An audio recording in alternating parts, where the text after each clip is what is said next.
অঙ্কিতাদের জন্য বানিয়েছে ভেজ বিরিয়ানি। এখন জাস্ট টাইম দেখে তোমার অবাক হয়ে কটা বাজে ভাই? এখন ফোন দেখো, ফোনটা খুলে দাও। 1:16 এখন রাত 1:16 বাজে আর এখন ওরা খাচ্ছে বিরিয়ানি, ভেজ বিরিয়ানি। কিন্তু এত সুন্দর গন্ধ উঠেছে না। শোনো তুমি তো খাচ্ছ, প্লিজ আমরা রিভিউ চাই। রিভিউ একটাই দেবো, যে কাকিমার হাতে জাদুটা আমার হাতে দিয়ে দে, আমি একটা বিরিয়ানির দোকান খুলি।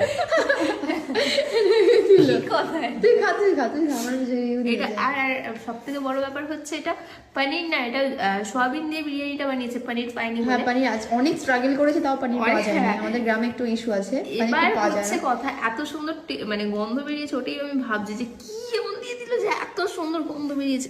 এবার বলছি সোয়াবিন বিরিয়ানি রাইস।